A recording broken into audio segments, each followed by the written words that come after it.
So in today's video, we're going to go over the brand new features that are coming to Assassin's Creed Origins in the Curse of the Pharaohs expansion. So let's get into it. So the first thing is, before we go on to any of the features, that is Curse of the Pharaohs will be delayed by a week. So originally the game was supposed to come out on March 6th, but actually it's coming out on March 13th.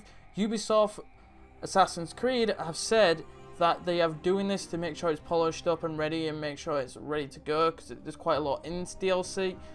But there's probably another reason behind this, is that on the exact same original date of March 6th, Rainbow Six Siege Outbreak event is actually going to come out.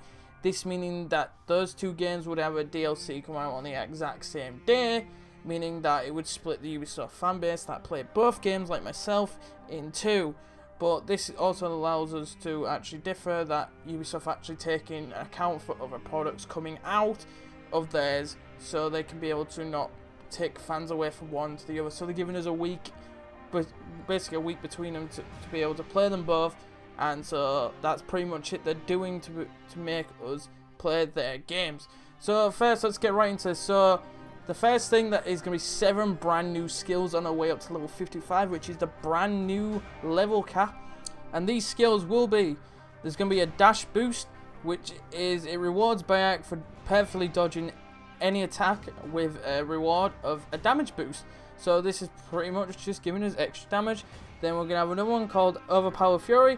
It heals Beyek anytime he activates his Overpower Charge attack in any status. So this means you can be hurt or something like that and you can actually get healed by it. So it's really good for that. The next one is going to be the Favor of Osiris. The Favor of Osiris is when Beyek's in the afterlife, when in the Curse of the Pharaohs, he will regain his tools over time, which is good. The next 4 are bow skills, and we do not know any of the main names for these ones because they were not named. The first one is that when Beyek shoots a predator bow, that he actually, when he gets the kill with a predator bow, he actually inflicts flesh decay on the body automatically, meaning he will not have to go up to him and press it. The next one is that when using a hunter bow, Beyek will be able to pierce shields. So this is pretty good. It's good. It's better than just using any other bow to pierce a shield, especially because all the other bows have not that much damage when they're trying to pierce a shield. Now we've actually got a proper reason to use the hunter bow again after completing the game, unless you already use it, because we know what people's preferences are. The next one is when Beyek is using his light bow, the more consecutive hits he hits in a row, so the more times he hits people in a row with his shot, the more powerful his bow will become. So it's really strong, so it's good for dealing loads of damage really quickly, which is what the light bow is not that good at right now, but it will be now, seeing as we've got that skill. And then the final bow skill that they've told us, and the final skill we've been told, is that inflicting bleeding damage to enemies that survive the warrior bow shot will actually get bleeding damage. So when you shoot an enemy with your warrior bow, they will start to bleed instantly, which is a very, very good feature, because not all the bows have the bleeding effect on the bow, meaning that they were able to do it all the time, which is good for getting enemies down quickly, especially those tougher enemies. So the next big thing is that there's going to be a random Pharaoh event within the real world. What I mean by the real world is there's like many different worlds in this. There's the main world, which is the world that we all live in to this day in the game, and there's the afterlife world. So in the real world, there will be Pharaoh events, which is undead pharaohs will actually come to the real world and try and murder as many people as possible under its curse, because it is a curse within the game. It's a curse where a certain object is causing all this, and when you kill that pharaoh and stop him from causing this mayhem, it actually will reward you with some unique items that you will not earn anywhere else in the game. So it's pretty much Curse of the Pharaohs loot you'll be able to earn. The next one is brand new feature, is that we will actually be getting new enemies this time. So we're going to get a couple new enemies. Last time we have what I just told you was that we get the Pharaohs running around trying to kill us, undead Pharaohs, which is really, really good for a new type of enemy. It's a new type of boss that we can fight. But there's another new type of enemy that we will be able to fight, is scorpions. Big, huge, bloody, fuck off scorpions. They are going to be really probably tough to fight at first, but as we level up, we should be able to get through that. We'll also get different looking enemies in the afterlife world, which is going to be, it looks like they are going to be like raw type of enemies, where they look like they got the dog head and stuff, And there will also be new types of animals in there, so that's going to be pretty good, which is a bird with a human head.